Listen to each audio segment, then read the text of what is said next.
പറഞ്ഞു. 31-ാമത്തെ എപ്പിസോഡിക്ക് എല്ലാ ശ്രോതാക്കൾക്കും സ്വാഗതം. മഹാഭാരതം RK നാരായണൻ്റെ പുസ്തകം ഇത് മഹാഭാരതം എന്ന ആസ്പദമാക്കിയിട്ട് കഴിഞ്ഞ കുറച്ച് ദിവസങ്ങളായിട്ട് നമ്മൾ പറഞ്ഞുകൊണ്ടിരിക്കുന്ന കഥയിൽ 8ാമത്തെ ചാപ്റ്ററായ വാൻഡറിങ്സിൽ കഴിഞ്ഞ എപ്പിസോഡിൽ നമ്മൾ കേട്ടുകൊണ്ടിരുന്ന കഥയിൽ ദ്രൗപദിയുടെ വിലാപം, ദ്രൗപദിയുടെ സങ്കടമാണ് പറയുന്നത്. ദ്രൗപദി ഇങ്ങനെ അവമാനിക്കപ്പെട്ടുല്ലോ, എല്ലാ സഭയിൽ എല്ലാവരുടെയും മുമ്പിൽ വെച്ചിട്ട് ദുശാസനൻ തന്നെ അവമാനിച്ചുല്ലോ.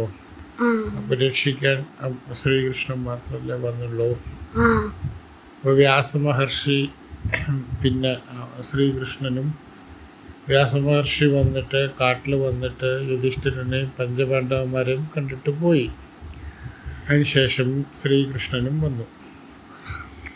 അപ്പോൾ ദ്രൗപദി ശ്രീകൃഷ്ണനോട് പറഞ്ഞുകൊണ്ടിരുന്ന കഥയാണ് നമ്മൾ കഴിഞ്ഞ പ്രാവശ്യം കേട്ടത്.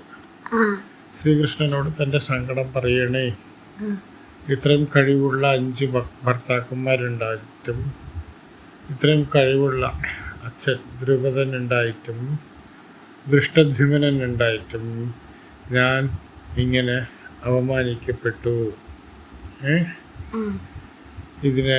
എന്നെ രക്ഷിക്കാൻ ശ്രീകൃഷ്ണൻ മാത്രമേ വന്നിട്ടുള്ളൂ. ശ്രീകൃഷ്ണനാണ് ഏറ്റവും ഉത്തമമായ പുരുഷൻ. എല്ലാ പ്രതിസന്ധി ഘട്ടങ്ങളിലും ശ്രീകൃഷ്ണനാണ് പ്രത്യക്ഷപ്പെട്ടിട്ട് രക്ഷപ്പെടുത്തുന്നത്. സിംഹത്തിനെക്കാട്ടിലും പുലിയെക്കാട്ടിലും കഴിവുള്ള ആളാണ് ദൈവം, ഭഗവാൻ എന്ന രീതിയിലാണ് ദ്രൗപദി പറയുന്നത്. അത് കഴിഞ്ഞ തവണ നമ്മളത് കേട്ടതാണ്. ദ്രൗപദി പറയുന്നതും അത് കഴിഞ്ഞ് ശ്രീകൃഷ്ണനുമായിട്ട് സംഭാഷണം ഉണ്ടാവുന്നതും. ഇവരിപ്പോൾ ഇങ്ങനെ കാട്ടിലിങ്ങനെ ജീവിച്ചുകൊണ്ടിരിക്കുകയാണ് കേട്ടോ, 5 പാണ്ഡവന്മാർ. അപ്പോൾ ഇവർ ആദ്യം വിചാരിച്ചത് എന്താണെന്ന് വെച്ച് കഴിഞ്ഞാൽ ഈ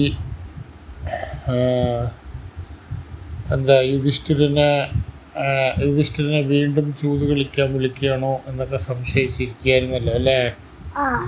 ദ്രൗപദി ഇങ്ങനെ വിലാപം പറയുമ്പോൾ ഇത് കേട്ടുകൊണ്ടിരുന്ന ഭീമസേനൻ എണീച്ചു നിന്നിട്ട് യുധിഷ്ഠിരനോട് പറയണേ, നമ്മുടെ ശത്രുക്കൾ നമ്മുടെ കയ്യിൽ നിന്നുള്ള രാജ്യവും നമ്മുടെ കയ്യിലുള്ള സ്വത്തും നമ്മുടെ ഒരുപാട് കാര്യങ്ങളും നമ്മുടെ ഭാവിയും എല്ലാം ചതിയിലൂടെയും വഞ്ചനയിലൂടെയും പറിച്ചെടുത്തു. അപ്പം നമ്മൾ എന്തുകൊണ്ടാണ് നമ്മൾ ഈ പറയുന്ന വനവാസം നമ്മൾ എന്തിനാ അനുഭവിക്കുന്നത്? അവർ ശരിയായ വഴിയിലൂടെയല്ലല്ലോ പോയിട്ടുള്ളത്. യുധിഷ്ഠിരൻ എൻ്റെ സ്വന്തം ഏട്ടനാണെങ്കിലും ഏട്ടൻ ചെയ്ത തെറ്റും ഏട്ടൻ ചെയ്ത ശ്രദ്ധക്കുറവും കൊണ്ടല്ലേ എനിക്കിത് സംഭവിച്ചത്. എൻ്റെ ഏട്ടന് വേണ്ടിയല്ലേ ഞാൻ ഈ പറയുന്ന കഷ്ടപ്പാടുകളൊക്കെ സഹിക്കേണ്ടി വരുന്നത്. എന്തുകൊണ്ട് നമ്മൾ ഇനിയും ഇവരുടെ അടിമകളായി ജീവിക്കണം? എന്തുകൊണ്ട് നമ്മൾ വനവാസം അനുഷ്ഠിക്കണം? നമുക്ക് നമ്മുടെ രാജ്യത്തേക്ക് തിരിച്ചു പോയിക്കൂടെ? അർജുനനും ഞാനും വിചാരിച്ചു കഴിഞ്ഞാൽ ഈ ധൃതരാഷ്ട്രയുടെ മക്കളായ ദുര്യോധനും ഇവരുമൊക്കെ വളരെ എളുപ്പത്തിൽ നമുക്ക് തോൽപ്പിക്കാൻ കഴിയില്ലേ? നമ്മൾ ചെയ്തത് വലിയൊരു മണ്ടത്തരമായി പോയില്ലേ? എന്താണ് മണ്ടത്തരം പറയുന്നത്? ഭീമസേന എന്താ പറയുന്നത്? നമ്മൾ ചൂത് കളിച്ച് പണയം വെച്ചിട്ട് പോയതിൻ്റെ പേരിൽ നമ്മളെന്തിനെ എത്രയൊക്കെ കഷ്ടപ്പെടണേ? നമുക്കതിനെ തിരിച്ച് മിണ്ടാണ്ട് പോയാൽ പോരെ, നമ്മളെന്തിനാ കൊടുക്കണേ? ഇതൊരു വലിയ മണ്ടത്തരമല്ലേ നമ്മൾ കാണിക്കുന്നത്? നമ്മളെന്തിന് കാട്ടിൽ പോയിട്ട് നമ്മൾ ഈ പറയുന്ന മൃഗങ്ങളെ പോലെ ജീവിക്കേണ്ടി വരുന്നത്? നമ്മളെന്തുകൊണ്ട് ഭിക്ഷ എടുക്കേണ്ടി വരുന്നത്? ഈ പറയുന്ന അക്ഷയപാത്രം എന്ന് പറയുന്ന സൂര്യഭഗവാന്റെ സമ്മാനമാണെന്നാണ് പറയുന്നത് കേട്ടോ. സൂര്യഭഗവാന്റെ സമ്മാനമാണെന്നാണ് പറയുന്നത്. അപ്പോൾ ബ്രാഹ്മണനായിട്ട് നമുക്ക് ക്ഷത്രിയന്മാരായിട്ട് നമ്മൾ ജനിച്ച ശേഷം നമ്മൾ എന്തിനാ ഭിക്ഷ എടുത്ത് ബ്രാഹ്മണരെ പോലെ ജീവിക്കേണ്ടി വരുന്നത്? ബ്രാഹ്മണനായിട്ട് വേഷം മാറിയിട്ടല്ല അവർ ജീവിക്കുന്നത് കാട്ടിലെ. ഏട്ടനായതുകൊണ്ട് ഏട്ടൻ ഈ പറഞ്ഞ പോലെ ഈ കൈകൾ കെട്ടപ്പെട്ടിട്ടുണ്ട്. ഏട്ടൻ ഈ പറഞ്ഞ പോലെ ചൂതുകളിയുടെ ഈ പറയുന്ന പന്തയത്തിൽ ഈ പറഞ്ഞ കാര്യങ്ങളൊക്കെ യുധിഷ്ഠിരന് ചെയ്യേണ്ടി വന്നിട്ടുണ്ട്. പക്ഷെ അതിൻ്റെ പേരിൽ നമ്മൾ എന്തിനാ ഇത്രയും അധികം കഷ്ടപ്പെടണ? നമ്മുടെ വലിയച്ഛനായ ധൃതരാഷ്ട്രം, മഹാരാജാവായ ധൃതരാഷ്ട്രം പറയുന്നത് നമ്മൾ എന്തുകൊണ്ട് നമ്മൾ ഇത്രയും അധികം കാര്യമായിട്ട് അനുസരിക്കേണ്ടി വരുന്നത്? ഇതിനെ നമുക്ക് ഇല്ലാതാക്കിക്കൂടെ? നമ്മളൊരു ക്ഷത്രിയന്മാരല്ലേ? നമ്മുടെ ക്ഷത്രിയന്മാരുടെ ചുമതല, ജോലി എന്ന് പറയുന്നത് യുദ്ധം ചെയ്യല്ലേ? ക്ഷത്രിയനായി ജനിച്ചു കഴിഞ്ഞാൽ ജീവനിൽ പേടി പാടില്ല, യുദ്ധം ചെയ്യല്ലേ വേണ്ടത്. അതിന് പകരം നമ്മൾ എന്തിനാണ് നമ്മൾ ഈ പറയുന്ന പോലെ കഷ്ടപ്പെട്ട് ഇതാക്കണ ഈ വനവാസമൊക്കെ അനുഷ്ഠിക്കുന്നത്? എൻ്റെ ഏട്ടൻ ഒരു വാക്ക് പറഞ്ഞാൽ മതി, ഞാനും അർജുനനും പോയിട്ട് എന്താ ചെയ്യാ? ഈ യുദ്ധത്തിൽ പോയിട്ട് ഇവരെയൊക്കെ തോൽപ്പിക്കാൻ പറ്റൂലോ. ആരൊക്കെ?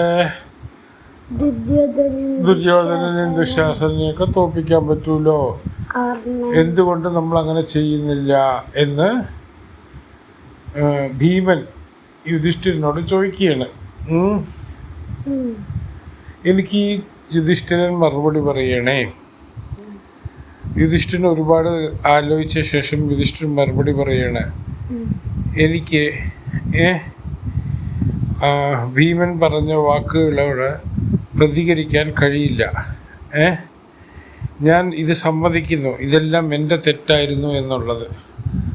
ഞാനാണ് ഈ പാപം ചെയ്തത്, ഞാനാണ് ഈ പറയുന്ന ചൂതുകളിയിൽ പങ്കെടുത്തത്. പക്ഷേ ഈ കളിയിൽ പങ്കെടുക്കുമ്പോൾ ഞാൻ വിചാരിച്ചില്ല ഒരിക്കലും എൻ്റെ മുഴുവൻ രാജ്യവും എല്ലാം നഷ്ടപ്പെടും എന്ന് ഞാൻ വിചാരിച്ചില്ല. അതും ദുര്യോധനൻ്റെ കയ്യിൽ തന്നെ നമുക്കിതെല്ലാം നഷ്ടപ്പെടും എന്നുള്ളതും എന്നെ ഇങ്ങനെ ഒരു അടിമയാക്കി മാറ്റും എന്നുള്ളതും ഞാൻ വിചാരിച്ചില്ല. പക്ഷേ ദുര്യോധനൻ എന്ത് ചെയ്തു? ശകുനീനെ പോലെ ഭയങ്കരമായിട്ട് ചതിക്കാൻ കഴിവുള്ള ഒരാളുടെ കൂടെയല്ലേ കളിച്ചത്. അപ്പം ഞാൻ ഈ ചെയ്യുന്ന ഈ പറയുന്ന എല്ലാ പ്രതിവിധിയും ഞാൻ ചെയ്ത മണ്ടത്തരത്തിന് വേണ്ടിയുള്ളതാണ് എന്ന് യുധിഷ്ഠിരൻ പറയുകയാണ് കേട്ടോ.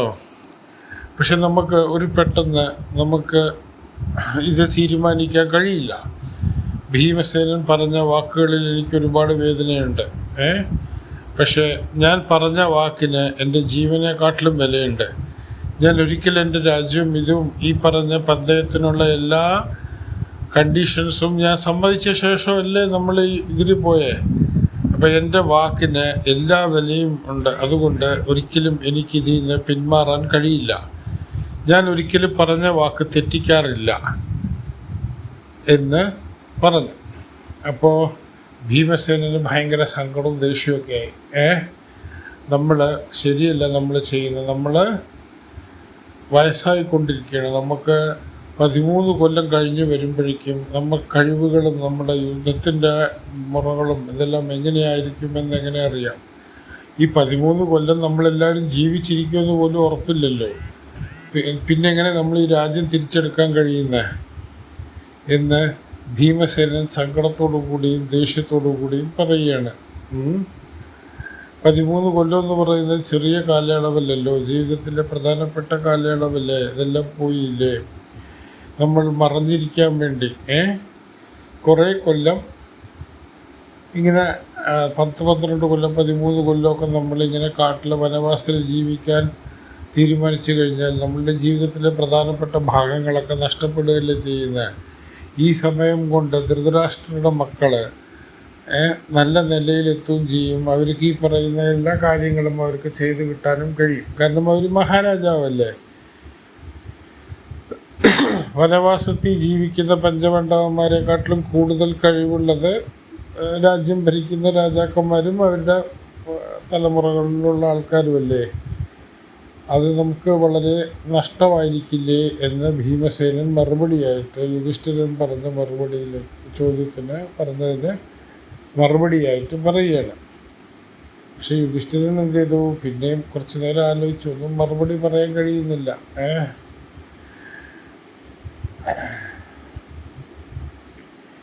എൻ്റെ ഞാൻ ഈ ചൂത് കളിച്ച് ഞാൻ തോറ്റാലും ഇല്ലെങ്കിലും ഈ പറഞ്ഞ എൻ്റെ ഒരു ഇതിൻ്റെ പേരിലാണെങ്കിൽ മാത്രമല്ല, ഇതല്ലാതെയും ഈ പറയുന്ന ഒരു യുദ്ധത്തിനോ ഒരു നേർക്കുനേറുള്ള ഒരു എന്താ പറയുക, ഒരു പോരിനോ നമുക്ക് തയ്യാറല്ല.